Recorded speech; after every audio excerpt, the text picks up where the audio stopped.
لیکن 1 سال کا عرصہ گزرنا تھا اور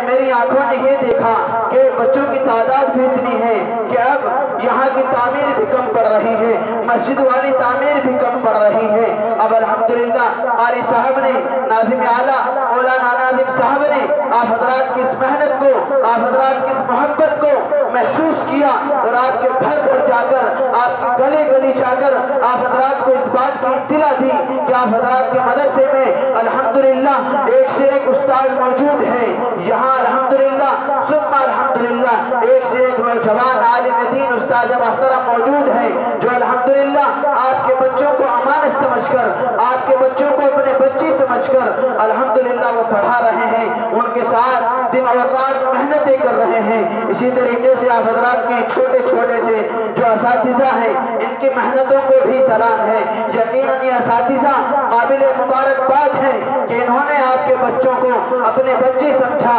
انہوں نے آپ کے بچوں کو اپنی امانت سمجھا اور آپ کی امانت کو سمجھ کر انہوں نے قطعاً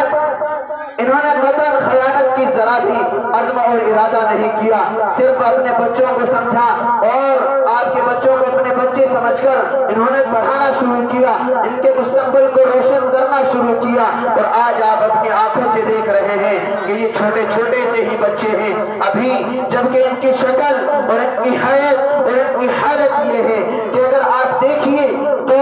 ماں باپ گھر میں ان کو روٹی کا ٹکڑا توڑ کر اپنے ہاتھوں سے ان کے منہ میں ڈالتے ہوں گے، چاول کا لقمہ بنا کر ان کے منہ میں ڈالتے ہوں گے، لیکن مدرسے والوں نے کس قدر محنتیں ان کے ساتھ کی ہوں گی کہ آج ان کے ما فی الضمیر کو، ان کی حالت کو، ان کی حیت کو ایسا بنایا کہ آج کروڑوں کے مجمع میں، سینکڑوں کے مجمع میں، ہزاروں کے مجمع میں یہاں اسٹیج پر جلوہ افروز ہوتے ہیں، مائک پکڑتے ہیں، اٹھاتے ہیں، اگرچہ یہ نہ پتا کہ اس مائک کا بٹن کہاں ہے، یہ مائک کہاں سے آن ہوتا ہے، یہ مائک کہاں سے شروع ہوتا ہے اور اس کو کہاں رکھا جاتا ہے۔ اگرچہ ان بچوں کو یہ بھی بات اس بات سے بھی یہ ناواقف ہے، لیکن مدرسے والوں نے ان کے اندر جو خوف پیدا کیا، مدرسے والوں نے ان کے اندر جو شوق پیدا کیا، یہ یقیناً مدرسے والوں کا احسان اور اللہ تبارک و تعالیٰ کا فضل ہے۔ لہٰذا اب ہمارے مہمان جو آنے تھے وہ آ ہی چکے ہیں،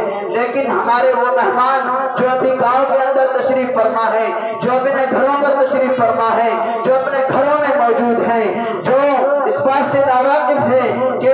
ابھی انتظار کیجئے، ابھی انتظار کیجئے، مدرسے کا جلسہ شروع ہونے میں وقت لگتا ہے۔ ارے نوجوان ساتھیوں، ارے بزرگوں، میں آپ حضرات تک یہ بات پہنچا دینا چاہتا ہوں، میں آپ حضرات کے کانوں میں یہ بات ڈال دینا چاہتا ہوں کہ آپ حضرات کے وہ مہمان کہ جن کا ہمیں شدت سے انتظار تھا، حضرت جناب مولانا کریم الزماں صاحب، جنہوں نے آپ حضرات کی ادنا سی دعوت کو اپنے لیے لازمی سمجھا اور لبیک کہتے ہوئے اتنے طویل عرصے کو، اتنے طویل مسافت کو، اتنے طویل دوری کو، اتنے بڑے سفر کو طے کر کے آپ حضرات کی محبت میں یہاں آپ حضرات کے پنڈال کا ہمیں تشریف لے آئے اور آپ حضرات کے اسٹیج پر کچھ ہی دیر میں جلوہ افروز ہونے والے ہیں، مدرسے کے مہمان خانے میں تشریف فرما ہے۔ اگر اب ہمیں کسی چیز کا انتظار ہے تو وہ صرف آپ حضرات کی آمد کا انتظار ہے۔ لہٰذا ہمارے نوجوان ساتھی، ہمارے بزرگ جو ابھی اپنے گھروں پر موجود ہیں، اپنے کاموں میں مشغول ہیں، میری ان سے درخواست ہے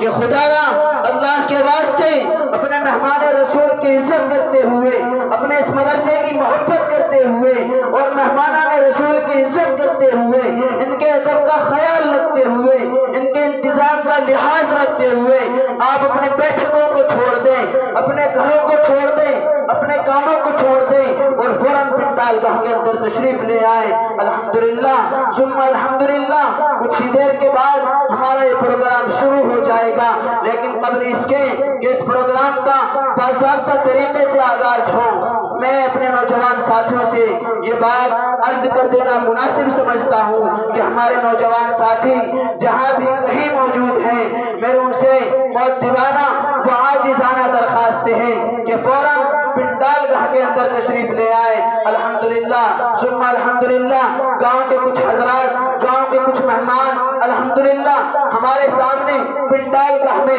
وہ تشریف فرما ہے، انہیں صرف اب انتظار ہے آپ حضرات کی آمد کا